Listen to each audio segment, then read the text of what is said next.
네, 우리 반갑게, 우리 정말 정말 반갑게 우리 옆에 분들에게 당신은 하나님의 언약 안에 있는 축복의 통로입니다. 이렇게 인사하겠습니다. 당신은 하나님의 언약 안에 있는 축복의 통로입니다. 아멘. 네. 너무너무 아름다운 광경인 것 같습니다. 이렇게 반갑게 인사하고 반갑게 축복하시기 바랍니다. 네, 다시 한번 우리 성도님들을 축복합니다. 우리 성도님들 한 분 한 분은 하나님의 언약 안에 있는 축복의 통로입니다. 하나님의 언약 안에 있는 축복의 통로를 네 자로 줄이면 뭔지 아십니까? 복덩어리. 네, 여러분들은 복덩어리입니다. 하나님의 복덩어리인 줄 믿으시길 바랍니다. 네, 인생의 가장 근본된 질문은 내가 누구인가 하는 물음일 것입니다. 여기에 답을 찾기 위해서 수많은 철학자들이 정의를 내리려고 애썼습니다. 그 유명한 소크라테스가 무슨 말을 했습니까? 내 자신을 알라. 그죠? 데카르트는 나는 생각한다, 고로 존재한다 라는 명제를 통해서 인간의 존재 증명을 하려고 애를 썼고요. 독일의 철학자 쇼펜하우어도 아주 유명한 일화를 남겼어요. 어떤 일화가 있었냐면 이 쇼펜하우어가 나는 누구인가 골똘히 생각을 한 겁니다. 나는 누구지? 나는 어디서 왔어? 어디로 가는 거지? 너무 골똘히 생각을 하는 나머지 길을 가다가 이렇게 다른 사람하고 이렇게 부딪힌 겁니다. 이 부딪히니까 상대방이 이제 열이 받은 거죠. 그래서 쇼펜하우어를 보고 이렇게 얘기를 했답니다. 아니, 이 사람 이 정신머리를 어디 두고 도대체 지금 무슨 생각을 하며 지금 도대체 무슨 생각을 하면서 지금 길을 가는 겁니까? 이렇게 말을 하니까 쇼펜하우어가 이렇게 대답을 했답니다. 나도 내가 누구인지 좀 알았으면 좋겠어요. 이렇게 대답을 했다고 합니다. 평범한 말인 것 같은데 유명한 사람이니까 이런 말도 일화가 되는 것 같아요. 그죠? 그러면 여러분, 나는 누구인가? 라는 물음에 여러분들은 무엇이라 대답을 하시겠습니까? 나는 누구입니까? 오늘 설교의 시작부터 혹여나 어떤 분에게는 아니, 목사님이 시작부터 왜 이렇게 자꾸 질문을 하고 그러십니까? 네, 예전에 어떤 분이 그러시더라고요. 질문 좀 안 했으면 좋겠다고. 네, 그런데 이 불편을 드리려고 하는 것은 아니라 생각하게끔 하려고 제가 질문을 드리는 겁니다. 내가 누구인가 하는 것은 이 자기 정체성에 대한 질문입니다. 나는 어디서 왔으며 어디로 가는가? 여기에 대한 분명한 고민과 일단 우리는 고민을 해야 됩니다. 고민을 해야 내가 어느 정도 생각들을 정립해 갈 수가 있는 것이죠. 그리고 여기에 대한 정립이 있어야, 이 답이 있어야 어떻게 살아가고 어디로 가야 할지에 대한 방향을 내가 결정할 수 있게 됩니다. 방향이 정해져야 방황하지 않는 것이죠. 이 방향이 정해지지 않으면은 우리는 헤맬 수밖에 없는 겁니다. 어디로 가야 할지를 모르니까요. 그래서 우리는 나는 누구인가 하는 이 고민을 하지 않을 수가 없는 겁니다. 내가 누구인지도 무엇인지도 모르고 한평생을 살아가는 사람들이 너무나도 많죠. 사람이 인생의 근본 질문에 대한 답을 찾지 못하면 한평생 헤매이고 허무한 인생을 살 수밖에 없는 겁니다. 사람이 아무리 공부를 많이 하고 아무리 많은 학식을 갖추고 있고 그리고 사회적인 지위와 부유함을 가지고 있다고 할지라도 이 근본 진리를 깨닫지 못하면은 허무할 수밖에 없는 겁니다. 방황하고 헤맬 수밖에 없는 것이죠. 오늘 본문은 바로 우리 인생의 근본적인 질문에 대한 답을 주고 있습니다. 우리 6절 한 절 말씀, 오늘 본문 말씀이 한 절 말씀인데 다시 한번 우리 선포하도록 하겠습니다. 예수께서 이르시되 내가 곧 길이요 진리요 생명이니 나로 말미암지 않고는 아버지께로 올 자가 없느니라. 아멘. 여기서 예수님은 자신이 누구이신지를 말씀하고 계십니다. 예수님이 누구입니까? 6절에서 뭐라고 말씀하십니까? 예수님은 길이요 진리요 생명 되심을 말씀하고 있지요. 오늘 특별히 우리가 주목해야 될 단어가 바로 진리라는 단어입니다. 예수님께서 내가 곧 진리다. 직접 예수님이 진리다라고 말씀하신 이 모습을 우리는 주목해야 됩니다. 예수님은 왜 자신을 진리라고 말씀하신 것일까요? 그러면 예수님이 말씀하시는 진리가 무엇일까요? 내가 진리다. 이 이야기를 들었을 때에 주변 사람들의 반응이 어떠했을까요? 당시 사람들에게는 엄청난 이 충격적인 말입니다. 당시 유대인들이 생각하는 진리는 율법이었거든요. 이들에게 있어서 율법은 구원을 받는 이 절대적인 것이었습니다.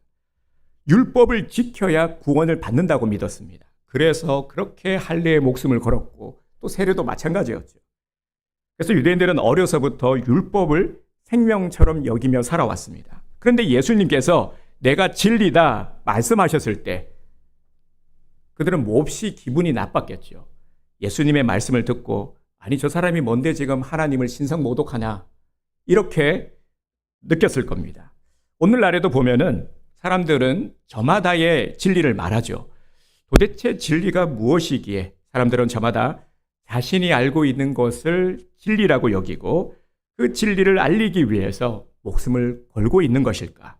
여러분 진리가 무엇입니까? 예수님께서 왜 내가 진리다 말씀하고 계시는 것입니까?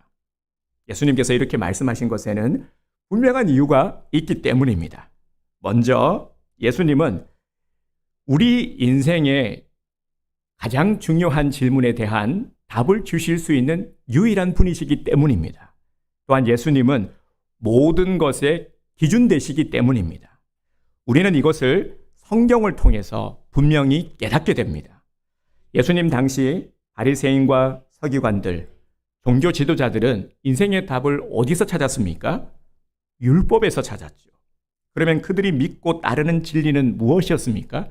율법이었습니다. 여러분 생각해 보세요. 우리가 율법을 지키고 율법을 따라서 구원을 받을 수 있을까요? 율법을 열심히 지키면 구원을 받을 수 있습니까? 율법을 통해서 우리의 현세와 내세의 안전을 보장받을 수 있습니까? 아니죠. 이는 껍데기입니다. 진실이 아니죠. 진리가 아닙니다. 율법은 진리를 담고 있는 껍데기이지 알맹이가 아닙니다. 그래서 예수님은 그 당시 사람들에게 자, 내 말을 잘 들어봐. 자, 주목해봐. 바로 내가 진리야. 너희들이 믿고 있던 진리라고 알고 있던 그것이 진리가 아니라 내가 진리야. 이렇게 말씀하신 것이죠. 이런 율법이 삶의 기준이 아니고 바로 예수님이 삶의 기준임을 말씀하신 것입니다. 그러면 진리와 비진리를 구분하는 기준은 무엇입니까? 예수님이죠. 예수님이 바로 그 기준점입니다. 당시 사람들의 모습, 이 진리를 떠난 자들의 모습을 한번 떠올려 보십시오. 우리가 성경을 보면서 바리새인, 서기관들, 율법학자 이런 이제 유대인들의 모습이 나오죠. 특히 유대인들의 지도자 격이었던 이들의 모습들을 한번 떠올려 보시기 바랍니다. 이들은 율법이 진리인 줄을 믿고 생각했기 때문에 율법의 목숨을 건자드렸습니다. 정말 철저하게 율법을 지켰거든요. 그리고 여기에다가 플러스로 자신들이 만든 조항까지 더 추가했습니다.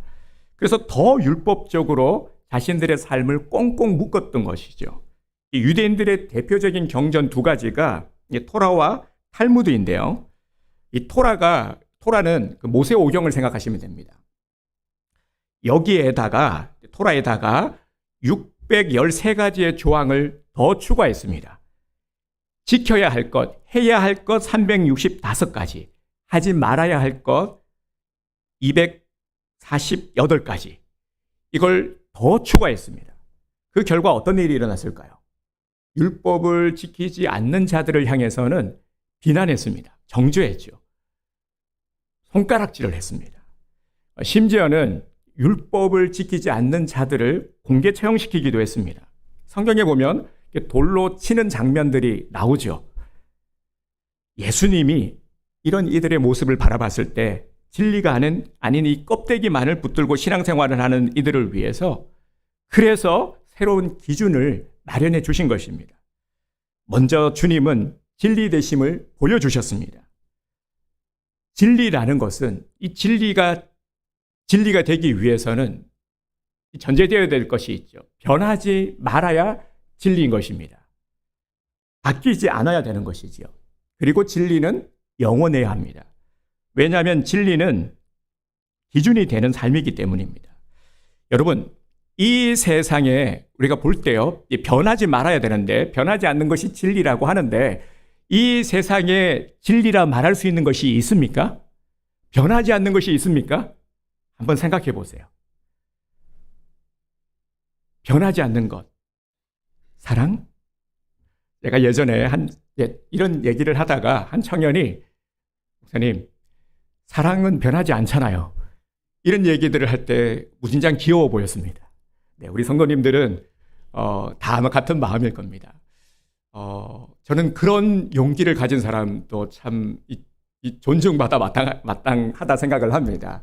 네.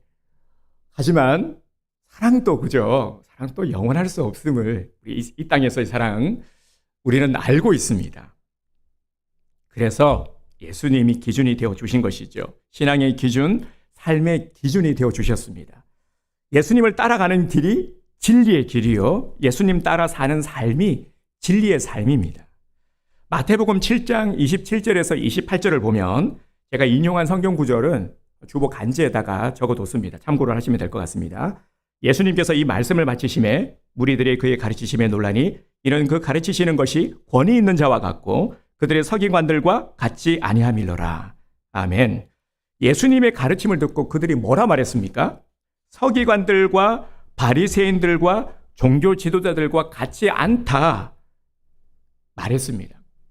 사람들이 들어보니까요, 예수님의 말씀을 들어보니까 다르거든요.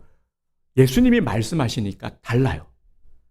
예수님의 말씀을 들으면서 이들은 이제 깨닫기 시작을 한 것입니다. 진리 되심을, 예수님이 진리 되심을, 예수님이 진리가 되시니까 분명히 다를 수밖에 없거든요. 구체적으로 어떤 모습들이, 어떻게 다른 모습들이 나타났습니까? 무엇이 달랐습니까? 예수님께서는 오직 하나님께만 집중을 했습니다. 모든 사역은 하나님께 초점이 맞춰져 있었습니다. 또한 예수님의 모습은 그 어떤 강제가 없었습니다. 예수님은 강제가 아니라 은혜로 이끄셨거든요. 율법을 강요하거나 율법으로 사람을 정죄하지 않았습니다. 하지만 예수님은 긍휼을 베푸셔서 그 어떤 자라 할지라도 차별하지 않고 신분 그리고 어떤 형편에 처해 있든지 간에 가련한 자라 할지라도 소외된 자라 할지라도 차별하지 않고 똑같이 공평하게 회복으로 이끌어 주셨습니다. 그리고 예수님은 살리는 일에 집중하셨습니다. 율법학자들은 사람을 해하고 정죄하고 죽이는 일에 열중했지만 예수님은 살리는 일, 오직 살리는 일에 집중하셨습니다. 요한복음 8장에 보면 이 대표적인 사례가 나옵니다. 가늠한 여인의 이야기가 나오는데 이야기를 보면 율법과 진리를 보여주는 아주 좋은 샘플입니다. 가늠한 여인을 율법의 잣대로 보면 분명히 이 여인은 돌에 맞아 죽어야 할 사람입니다. 그런데 예수님은 이 여인에게 율법이 아닌 진리를 보여주셨습니다. 주님은 이 여인에게 긍휼을 베푸셨고 새로운 삶의 기준을 제시하셨습니다. 그것이 무엇입니까? 너희 중에 죄 없는 자가 돌로 치라. 여러분, 이 말을 들었을 때 손에 돌을 들었던 자들이 던질 수 있었겠습니까? 그 중에 죄 없는 자가 있습니까? 이 세상에 죄 없는 자가 있을까요? 없죠. 딱 한 분이 계세요. 바로 예수님. 예수님 빼고는 죄 없는 자는 없죠. 예수님께서 가늠한 여인에게 하신 말씀이 무엇입니까? 나도 너를 정죄하지 않으니 죄에서 놓여서 자유하라. 아멘.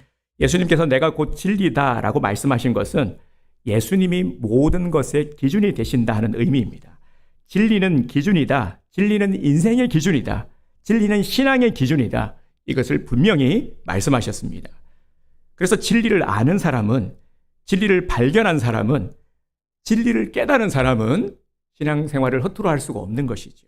신앙생활을 제대로 하게 되는 것입니다. 오늘 본문이 우리에게 주시는 메시지는 너무나도 분명합니다. 예수님은 구원에 이르는 기준이십니다.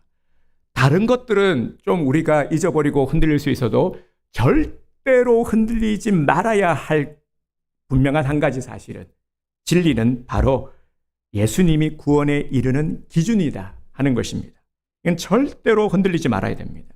예수님은 바른 삶을 살아가는 기준이 되십니다. 예수님이 아닌 것은 비진리입니다. 예수님께서 가르쳐 주신 것이 아닌 것을 진리라고 믿고 따르는 자의 결국은 무엇입니까? 성경은 분명히 이에 대해서 말씀하고 있죠. 멸망에 이르게 됨을 잊지 말아야 합니다. 우리가 다 암송하고 있는 말씀 중에 요한복음 3장 16절의 말씀이 있죠.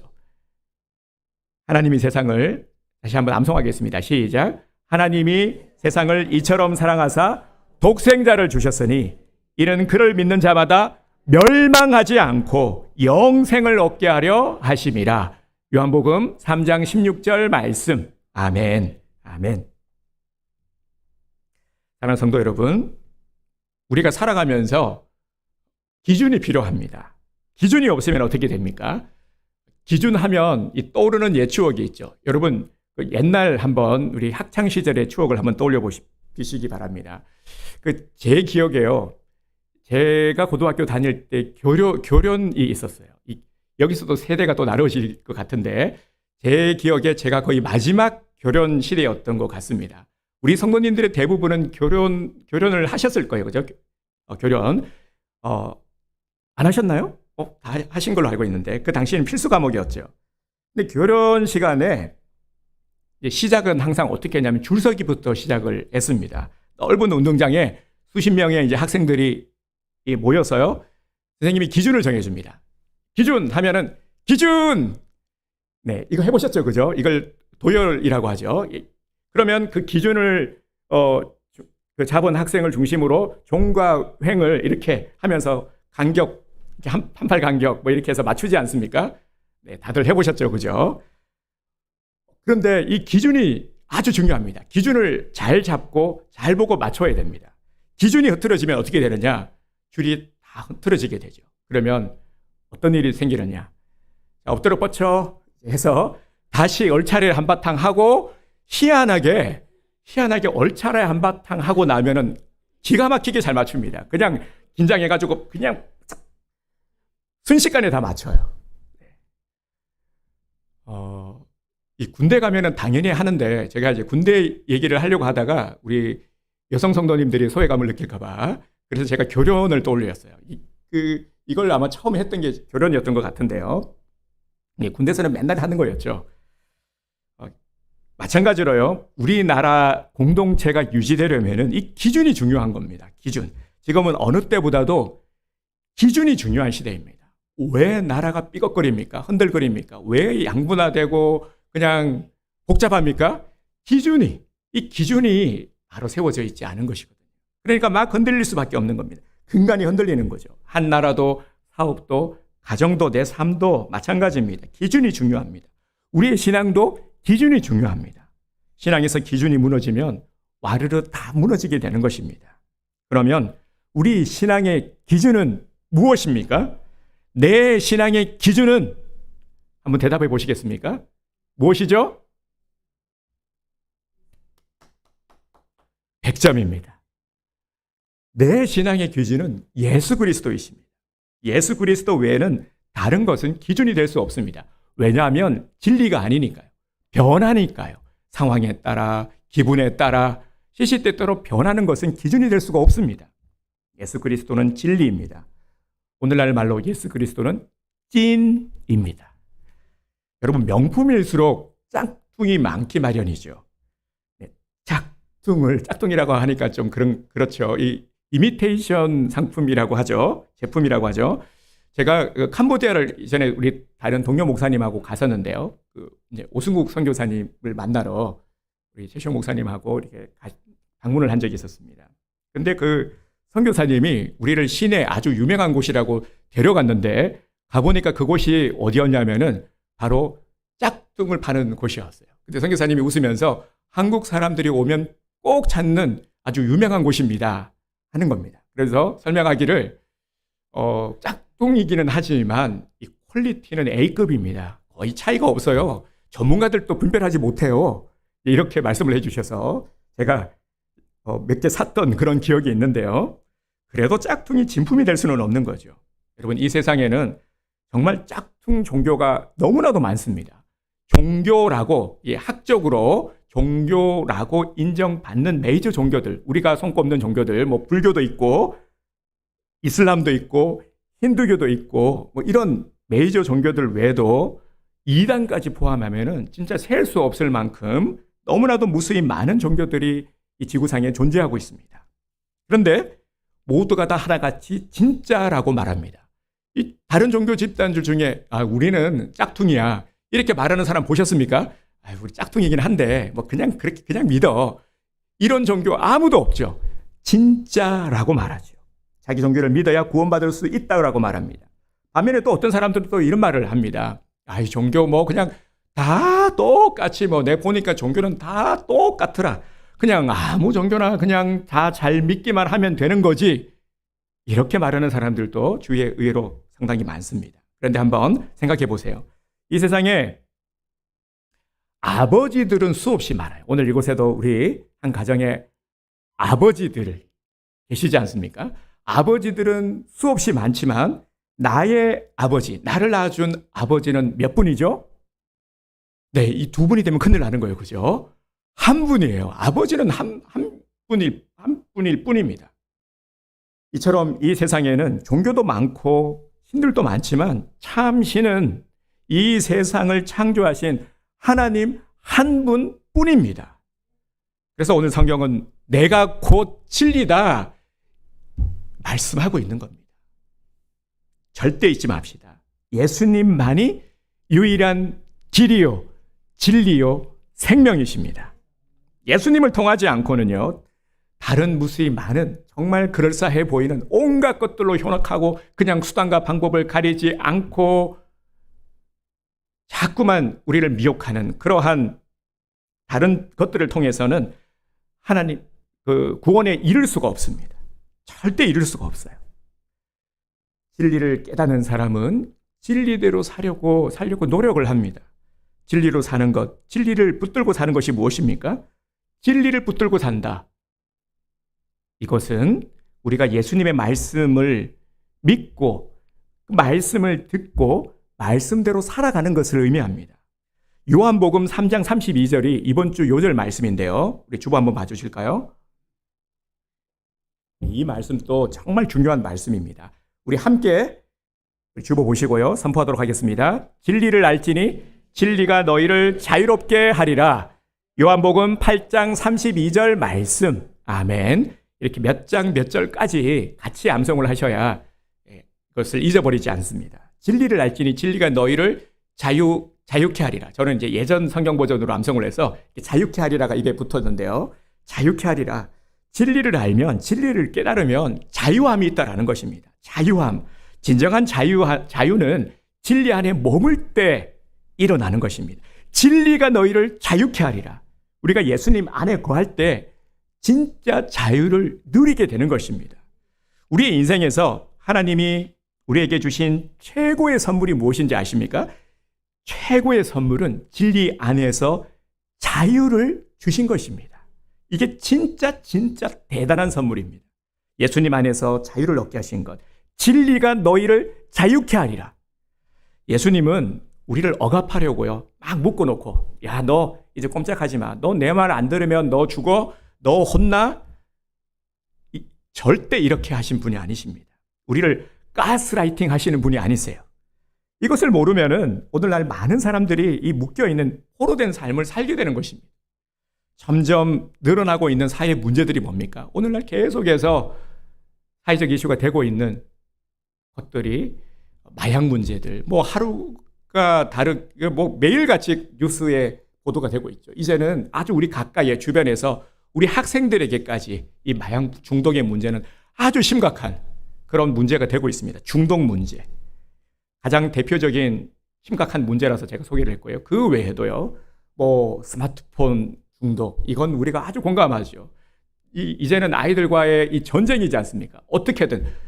그래서 우리 교회에서도 우리 보드게임 지정을 받고 있는 것도 우리 아이들이 이제 좀 문화를 그래도 함께 대화하면서 교제할 수 있는 문화를 어떻게든 좀 바꿔보려고 노력을 하고 있는 것이죠. 스마트폰 보고 게임하고 그런 문화가 아니라 그래도 함께 좀 이렇게 얘기하면서 함께 교제할 수 있는 그런 장을 좀 교회에서만큼이라도 만들어 보고자 하는 것이죠. 이런 수고들을 이제는 심각하게 고민하며 해야 될 때가 바로 오늘 날인 것 같습니다.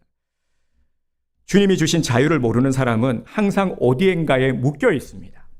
포로된 삶을 살 수밖에 없어요. 포로된 삶 하니까 이게 좀 과장되고 심각한 표현인 것처럼 느껴질 수 있지만 보면 분명히 뭔가에 빠져 있거든요. 우리 그런 것도 있잖아요.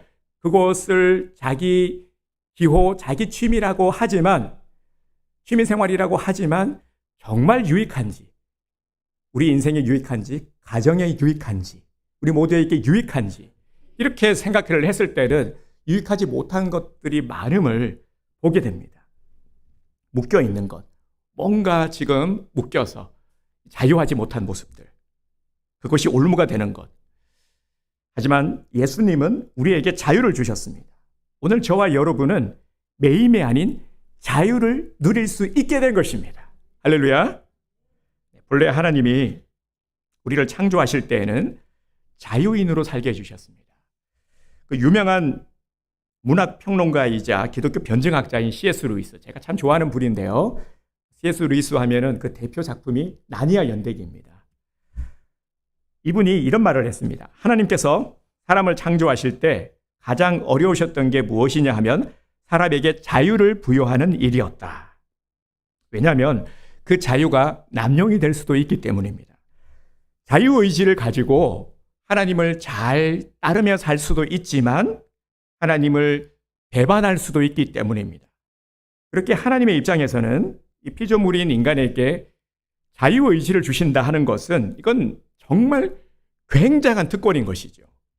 그 어떤 다른 피조물에게도 허락하지 않은 일입니다. 그만큼 우리를 사랑하신다라는 증거가 되는 것이죠. 그래서 아담은 이 태초의 사람 아담은 참 지혜로운 사람이었어요. 그래서 동물들의 이름을 누가 지어줬냐면 아담이 지어줬습니다. 여러분 이름 짓는 거 어렵잖아요. 그죠? 이름 짓는 거 진짜 어려워요. 근데 동물들의 이름을 척척척 다 지어줬어요. 아담이 말이죠. 에덴 동산에서 하와와 함께 하나님이 주신 자유를 마음껏 누렸습니다. 그런데 어떤 일이 일어났습니까? 그 자유를 계속 누리지 못했습니다. 너무 안타까운 일이죠. 왜냐하면 지켜야 하는 것을 지키지 못했기 때문입니다.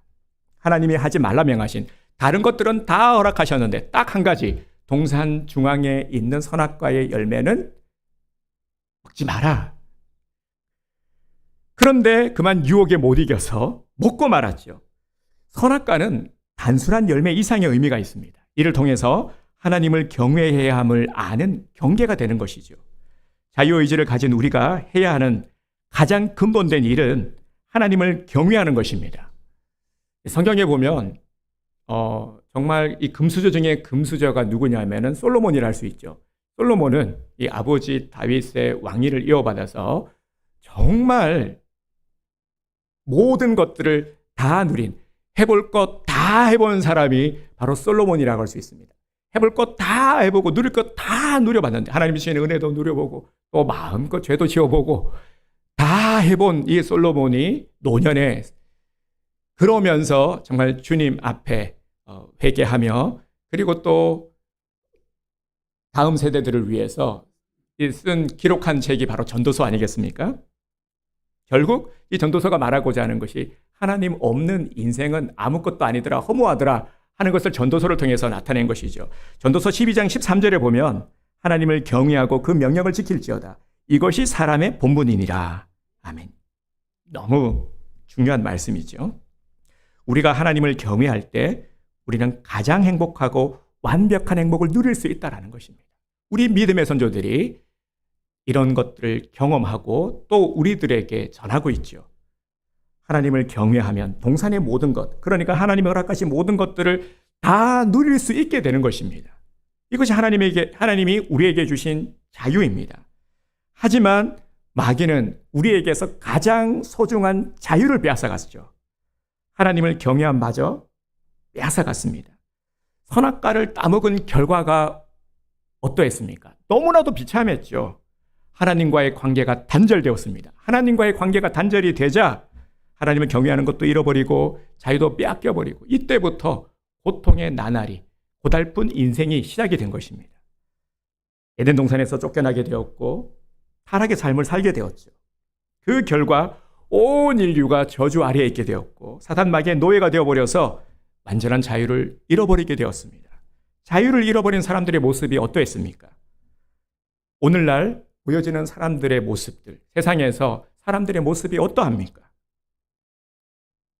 유익한 것은 하기 싫어하죠.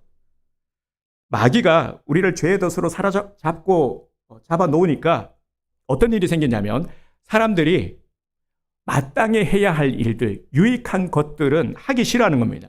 귀찮아하고 자꾸 게을러지게 되는 것이죠. 내게 해로운 것, 안 해도 되는 것은 막 하고 싶어 해요. 하지 말라 그래도 자꾸만 하려고 합니다. 이게 정말 무서운 것이죠. 여러분 정말 이런 모양, 이런 모습들 아닙니까?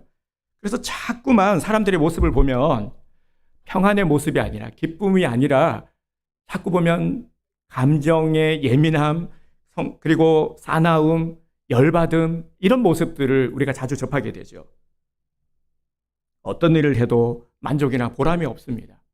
일을 하더라도 직장을 다녀도 억지로 하게 되고 누가 하나 톡 건들면은 막 이 감정을 여과없이 드러내요. 그런 모습들. 그래서 관계하기가 너무 어렵죠. 그리고 또 스스로를 자책하게 만들고 마음은 점점 우울해지고 관계는 점점 힘들어지게 되는 모습들. 바로 오늘날 보여지는 우리가 피부로 느낄 수 있는 모습들이 아니겠습니까? 왜 이런 모습입니까? 자유를 잃어버렸기 때문이죠. 하나님께서는 자유를 잃어버려 회복 불능이 된 상태에 있는 우리들을 구원해 주시려고 그래서 예수님을 보내셔서 십자가에 못 박혀 죽게 하신 것입니다. 예수님의 십자가로 우리가 구원받은 것은 더 이상 너희가 세상의 종로로 타지 않도록 하겠다 하는 것이죠. 그래서 로마서 6장 6절에서 이렇게 말씀하고 있습니다. 잘 들어보시기 바랍니다. 우리가 알거니와 우리의 옛사람이 예수와 함께 십자가에 못 박힌 것은 죄의 몸이 죽어 다시는 우리가 죄에게 종로로 타지 아니하려 함이니. 아멘. 이제는 더 이상 죄의 정욕에 끌리고 미혹 때문에 끌려 사는 그런 인생이 되지 않게 해주시려고 우리에게 자유를 주신 것입니다. 예수님을 믿으면, 예수님 안에 머물면 우리를 그렇게 회복시켜 주신다는 것입니다. 그래서 이제 우리가 해야 할 일은 주님이 주신 자유를 우리가 올바르게 사용하는 것입니다. 마음대로 할 수 있는 자유의 핵심은 내 자유의지로 주님을 따라 살 수 있게 된 것입니다. 전에는 주님을 따라 살 수가 없었죠. 왜냐하면 죄의 종이었으니까요. 그런데 이제는 자유가 있어도 이 자유를 남용하지 않고 예수님을 믿고 예수님을 따라 살 수 있게 된 것입니다. 우리는 구원받은 하나님의 자녀이니까요. 그래서 주님이 이리로 가자 하면 아멘, 주님 제가 주님을 따라갈게요. 이것 하자 그러면 아멘, 주님 제가 순종할게요. 제가 그것을 할게요. 이렇게 된 것이죠. 이게 바로 내가 예수님을 믿고 자유를 얻었는지 그렇지 않은지를 알 수 있는 중요한 기준이 되는 것입니다. 여러분 한번 나를 돌아보면서 스스로 생각을 해봅시다. 나는 주님이 하자는 대로 할 수 있습니까? 얘야, 이것 좀 하면 어떻겠니? 주님, 제가 할게요. 당연히 해야죠. 그리고 주님이 하지 말라 하시면 그건 좀 아닌 것 같아. 안 했으면 좋겠어. 네, 주님, 제가 깜빡했네요. 안 하겠습니다. 멈추겠습니다. 이럴 수 있습니까? 아멘 하신 분들은 틀림없이 예수님을 믿고 구원받은 자임을 믿으시기를 바랍니다. 그런데 또 한 가지 문제가 있죠. 내가 예수님을 믿고 분명히 구원을 받았는데 그렇다고 해서 죄를 안 짓는 건 아니라는 겁니다. 그래서 이에 대한 오해가 굉장히 많죠. 내가 예수님을 믿고 죄에서 자유함을 얻었다면 이제 죄를 안 지어야 될 것 같은데 그게 아니거든요. 그래서 내가 구원받은 게 아닌가? 이게 뭔가 잘못됐나? 내가 회개기도 했는데 근데 내가 또 지금 죄를 짓고 있단 말이야. 그러면 내가 회개를 제대로 안 한 건가? 용서함을 못 받은 건가? 뭔가 잘못된 거 아닌가? 이런 생각을 하기도 합니다. 예수를 믿어서 달라진 것은 분명한 우리의 변화는 신분의 변화죠. 죄의 종에서 이제는 우리가 자유한 자가 되었다라는 것입니다. 만약에 죄를 안 짓는 사람이 있다면 그것도 문제가 있는 겁니다. 왜냐하면 그 사람은 자유한 사람이 아니기 때문입니다. 정말 자유의지가 있는 사람이라면, 그죠? 죄 지을 자유도 있는 것이잖아요. 죄를 짓지 않는다라는 것은 죄 지을 자유도 없는 것입니다. 안 그렇습니까, 여러분? 위로가 되죠? 안 그래요? 네, 여러분은 얼마든지 다시 마귀를 따라갈 자유의지를 가지신 분이십니다. 얼마든지 죄를 지을 자유가 있는 대단한 분들이십니다. 그래서 그렇게 살고 계시잖아요. 예수를 믿고 구원받고 자유를 얻었다면서도 또 주님이 그렇게 싫어하는 일들을 또 우리가 다들 열심히 하는 모습들을 보게 됩니다. 그래서 나쁜 것도 보고 거짓말도 하고 때로는 혈기도 부리고 또 욕심도 부리고 심지어는 다른 사람들에게 해가 되는 이 뒷담화, 이런 모습들이 우리에게 있기도 합니다. 사실 주님은 우리들이 죄를 못 짓도록 할 수도 있어요. 완전히 그냥 이 죄를 차단해 버릴 수도 있어요. 사실 입 막아버리면 그죠? 입 막아버리고 팔다리 묶어 놓으면 죄를 지을 수 있겠습니까? 하나님은 얼마든지 그렇게 하실 수도 있는데 그렇게 하시지 않으시거든요. 왜냐하면 우리를 사랑하시사 하나님의 형상을 닮은 인격체로 자유를 우리에게 허락해 주셨으니까요. 그래서 이 자유라는 것이요, 정말 대단히 우리에게 너무나도 소중한 선물인 것입니다. 이런 존재라는 것입니다. 우리가, 여러분, 얼마든지 우리는 교회에 안 나올 수도 있습니다. 안 그렇습니까? 이 교회에 나온 것도 이제는 그렇잖아요. 우리가 어릴 때는 막 부모가 강압적으로 너 이놈의 자식 교회 안 다니면 너 이제 다리 몽둥이 부러질 줄 알아? 너 용돈 끊어버릴 거야? 이렇게 해서 끌려 나올 수도 있지만 이제 우리가 그렇지는 않잖아요. 얼마든지 우리는 교회에 안 나올 수 있는 자유를 가지고 있는 자들입니다. 하지만 오늘 나왔죠. 왜 나왔습니까? 오늘이 주일이니까 교회 가야지. 주님 앞에 나가서 예배 드려야지. 이런 마음들이 있기 때문에. 그래서 우리는 자유일입니다. 이런 마음으로 내 의지를 가지고 주님 앞에 나온 우리 성도님들을 주님의 이름으로 축복합니다. 그래서 우리가 해야 될 일은 이제 우리가 주님께서 허락하신 이 귀한 선물을 잘 누리는 것이죠. 참 자유함을 누리는 것입니다. 이것을 주님께서는 원하고 계십니다. 우리는 내 마음대로 육신의 정욕과 안목의 정욕대로 그렇게 본능이 이끄는 뇌로 살아갈 수도 있는 사람들입니다. 하지만 그럼에도 주님이 원하시는 대로 행동하고 반응하는 것을 최고의 가치라고 여기고 삶을 살아갈 수도 있는 존재들입니다. 그것이 자유함이죠. 내가 이를 선택할 수 있기 때문입니다. 다시 정리를 하면 자유의 핵심은 주님을 따라가는 것입니다. 이제부터는 진리 안에서 자유하십시오. 기준을 잘 잡아야 된다 말씀하셨죠. 자, 저를 따라서 우리 오른팔을 이렇게 한번 들어주시고요. 자, 이렇게 한번 외쳐주십시오. 기준! 기준! 네. 기준을 잘 잡아야 되는데 무엇이 기준입니까? 그렇죠. 네. 예수 그리스도 진리가 기준인 줄 안다면 이제는 진리 안에 자유한 자로 살아야 합니다. 그래서 우리가 해야 될 일은 매임에서 참 자유함을 누리려면 이 매여있는, 세상에서 매여있는 것들에서 벗어나야 합니다. 매이려면 매였다라는 건 묶여있다라는 거잖아요. 묶여있는 그곳 어디입니까? 예수를 믿어도 우리가 끊지 못하는 것들이 있죠. 그래서 오늘 이것들 우리 각자 정말 내가 죄인 줄 알고 좀 잘못된 것임에도 알면서도 불구하고 끊지 못하는 것들 혹시 떠오르는 것들이 있습니까? 그것 때문에 내 인생이 불행해지는 것이라는 것을 아는데 이게 시간이 지나면서 더 마이너스가 된다라는 것을 아는데도 끊지 못하는 것 혹시 있습니까? 그것 때문에 불안, 우울, 나쁜 충동이 계속 일어나는데도 잘 절대가 되지 않아. 나를 묶고 있는 그것 때문에 너무 힘들어. 이제 이것을 끊어버릴 때입니다. 끊어버려야 자유인이 될 수가 있습니다. 또 나를 묶고 있는 것, 우리가 대부분 참 여기서 벗어나기가 쉽지 않죠. 우리 물질에 묶여 있는 자는 그 물질의 줄을 반드시 끊어야 됩니다. 제가 헌금 축복 기도를 할 때 꼭 기도하는 기도의 내용이 뭐냐면 세상에서 물질의 노예가 되지 않고 물질을 다스리는 자가 되는 것입니다. 우리는 물질의 노예가 되어서는 안 됩니다. 돈이 나를 묶고 있다면 그것도 끊어버려야 됩니다. 끊어버려야 자유인이 될 수가 있습니다. 물질에 묶여 있는 것들을 끊어버립시다. 그리고 세상에 보암직하고 먹음직한 얼마나 좋아 보이는 것들이 찬란한 것들이 많습니까? 먹는 것, 마시는 것, 자기 욕심, 경력에 묶인 것을 끊어버려야 합니다.